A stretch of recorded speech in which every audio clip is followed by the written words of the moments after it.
90 రోజుల కోర్సు పూర్తి చేస్తే చాలు 100% ప్లేస్మెంట్ సపోర్ట్ తో సాఫ్ట్వేర్ జాబ్ మీ సొంతం. వెంటనే కోడ్ జ్ఞాన్ డెస్టినేషన్ ని సంప్రదించండి.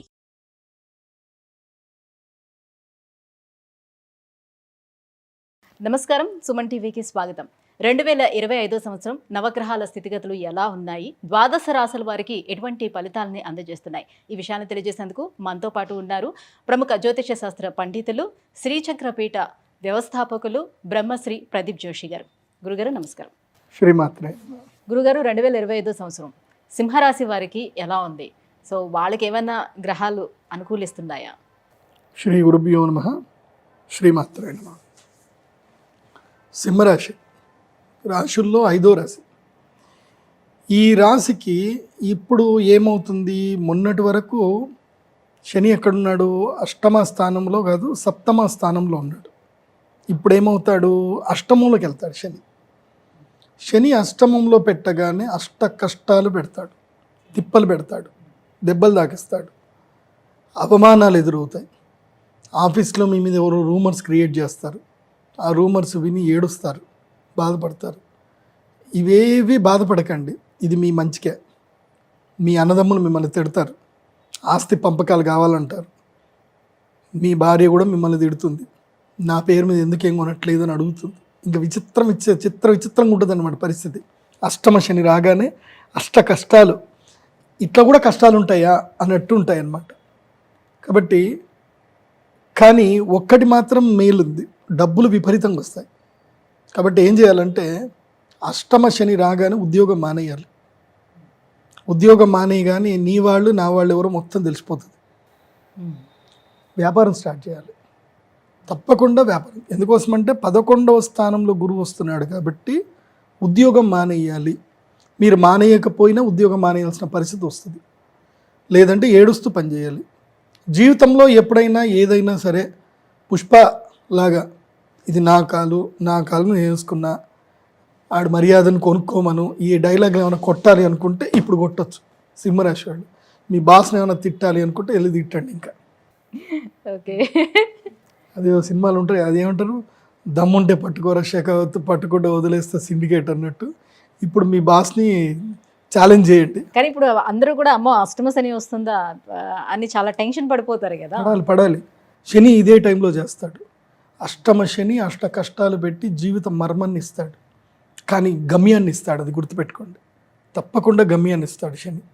అష్టమ శని ఒక విధంగా మంచిదే, నేను అనుభవించాను కాబట్టి. ఇప్పుడు దేవుడు అంటే ఇప్పుడు ఏలినాటి శని, అష్టమ శని, అర్ధాష్టమ శని, వీటిలో ఏది ఎక్కువ పవర్ఫుల్గా ఉంటుంది, ఏది ఎక్కువ ఇబ్బంది పెట్టేస్తుంది అని? ఒకటి, ఏలినాటి శని వ్యక్తిగత స్వేచ్ఛను హరిస్తుంది, వ్యక్తిగతంగా బాగా దెబ్బతీస్తుంది. అష్టమ శని మాత్రం కుటుంబ మూలకంగా, బాధ్యతల మూలకంగా ఇబ్బంది పెడుతుంది తప్ప వ్యక్తిగతంగా ఇబ్బంది పెట్టదు. అష్టమ శని మోక్ష జ్ఞానాన్ని ఇస్తుంది, జీవితం యొక్క ఎసెన్స్ నేర్పిస్తుంది, ఒక వైరాగ్యం వస్తుంది. అష్టమ శనిలో ఒక వైరాగ్యం వస్తుంది, కొన్ని నిజాలు తెలుస్తాయి జీవితానికి. ఇప్పుడు మనం 10వ తరగతి ఎగ్జామ్ అప్పుడు ఒక ఎంతూసియాస్గా చదువుతాం, నెక్స్ట్ ఇంటర్మీడియట్లో చదువుతాం, నెక్స్ట్ డిగ్రీలు చదువుతాం. లైఫ్లో ఒక వ్యక్తిని పెళ్లి చేసుకొని నానా చివాట్లు పడి కోర్టుకు పోయి నిల్చున్నప్పుడు, కోర్టు బోన్లో నిల్చున్నప్పుడు, ఇంత కష్టపడి జరిగింది చదివింది ఇలాంటి వాళ్ళకి నేను మెయింటెనెన్స్ చేయడానికా అని అప్పుడు అనిపిస్తుంది చూడు. అలాంటివన్నీ ఇప్పుడు జరుగుతాయి అన్నమాట. అదేదో మొన్న ఒక ఆయన బెంగళూరు టెక్కి చచ్చిపోయాడు. ఆయన ఆ బాధలు మొత్తం 25 పేజీలు రాసుకున్నాడు. ఆయన నా జీవితాంతం కష్టపడి ఇంత ఇంజనీరింగ్ చేసి ఒక టెక్కి అయ్యి ఇంత సంపాదించి ఒక వ్యక్తి నా జీవితాన్ని నాశనం చేస్తున్నా, ఒక వ్యక్తి మా అమ్మ నాన్నని తిడుతున్నా, నా కొడుకు నాకు దూరం చేస్తున్నా, నేను డబ్బులు ఇవ్వాలా, ఇది చేయడానికి నేను డబ్బులు సంపాదించాలా అని చెప్పి చాలా రెస్పాన్సిబుల్గా తను కట్టాల్సిన అప్పులన్నీ కూడా కట్టి చచ్చిపోయాడు. ఆయన ఆమె గురించి మాత్రమే కంప్లైంట్ చేసి, వాళ్ళ భార్య గురించి కంప్లైంట్ చేసి, నేను ఈమెకి ఇవ్వదలుచుకోలేదు, so I want to stop my income.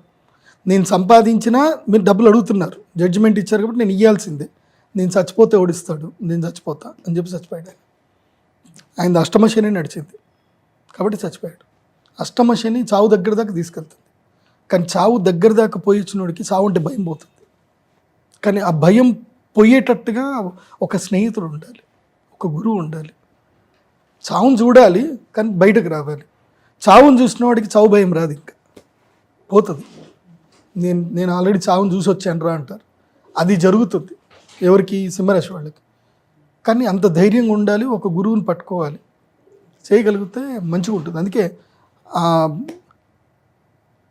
ఈ ఆంజనేయ స్వామి వారి యొక్క హనుమాన్ చాలీస రోజు చదవండి సింహరాశి వారు. ఈ టైము మీకు డబ్బు వచ్చే టైం ఇదే, జీవిత మర్మం తెలిసే టైం ఇదే, చావు దగ్గర దాకా పోయే టైం ఇదే, చావును జయించే టైం కూడా ఇదే. సో సింహరాశి వారికి బ్యాలెన్స్డ్గా ఉంది ఇప్పుడు. సో డబ్బులు అయితే సంపాదిస్తారు. తప్పకుండా ఉద్యోగం మానేయండి. 20-25 వేలు మీకు చాలని ఉద్యోగం ఇట్లా నెల తిరిగేసరికి అన్నిటికీ డబ్బులు అయిపోతున్నాయి అనుకుని ఉంటారు కదా, అందరికీ నమస్తే చెప్పండి. అందరు తిడతారు, అష్టమ శని కాబట్టి తిడతారు, ఇంటికి వస్తారు, గొడవలు పెట్టుకుంటారు, అన్నీ చేస్తారు. కానీ తర్వాత టైం మీదే. మెంటల్ ప్రెషర్ పెరుగుతుంది. సుకుమార్ చెప్పాడు ఇక పుష్పాలో వాడు వచ్చి అదేదో అందరూ ముందు వాడు డబ్బులు అడుగుతాడు, వాడు అది అమ్మేసుకొని వచ్చి వాడిని కొట్టుకుంటూ డబ్బులు ఇస్తాడు. సేమ్ అదే సిచ్యువేషన్ మీకు కూడా వస్తుంది. మీకు అనుమానము జరుగుతుంది, అవమానము జరుగుతుంది, తర్వాత దాన్ని మీరు అధిగమిస్తారు కూడా, రెండు జరుగుతాయి. ఈ ఎపిసోడ్లో ఈ సంవత్సరం అంతా అదే ఉంది. So it's a super time. So take risk and mentally స్ట్రాంగ్గా ఉండండి. ఇప్పుడే మీకు నిజమైన ఫ్రెండ్, మీ జీవితంలో మీకు నిజమైన ఫ్రెండ్ ఇప్పుడే దొరుకుతాడు. మీతో కలిసి నడిచే దోస్తు ఇప్పుడే దొరుకుతాడు. సో పరిహారంగా ఆంజనేయ స్వామి స్తోత్రం చదువు, ఆంజనేయ స్వామి స్తోత్రం చదవండి. ముఖ్యంగా వసంత పంచమి రోజున రాజశ్యామల యాగం చేయండి, మిస్ చేయకండి. వసంత పంచమి అస్సలు మిస్ చేసుకోకండి. అక్షయ తృతీయ రోజు ధ్యానం చేసుకుంటే సరిపోతుంది, కానీ వసంత పంచమి చాలా ఇంపార్టెంట్. శని మారుతున్నాడుగా, అష్టమ శని ఇబ్బంది పెడతాడు. కానీ అది కూడా చెప్తున్నా, సింహరాశి వాళ్ళు కూడా పెళ్లి చేసుకోవద్దండి. ఈ సంవత్సరం పెళ్లి చేసుకోకండి, సింహరాశి వద్దు. అండ్ ఒకవేళ కనుక సింహరాశి వాళ్ళు ఎవరైనా డిగ్రీ చేస్తున్నారు, బీటెక్లు అయిపోయాయి, మళ్ళీ పీజీ చేద్దాం అనుకుంటున్నారు, don't do PG, direct going to the business. డబ్బులు సంపాదించడానికి దిగండి. ఇప్పుడు దిగాల్సిందే, రంగంలోకి దిగాల్సిందే. మే తర్వాత, అక్షయ తృతీయ తర్వాత బతుకు జట్కా బండి, రంగంలోకి దిగాల్సిందే, డబ్బులు సంపాదించాల్సిందే. ఓన్లీ డబ్బులే సంపాదించాలి, గౌరవము మర్యాద గురించి ఆలోచించకండి. సో చిరంజీవి ఛాలెంజ్ సినిమాలో చిరంజీవి ఎట్లాగో అట్లా మీరు కూడా ఇప్పుడు ఛాలెంజ్ టేకప్ చేసుకోండి. గురుగారు 2025 సంవత్సరం సింహరాశి వారికి ఎలా ఉండబోతుంది, ఈ విషయాలను తెలియజేసినందుకు ధన్యవాదాలు.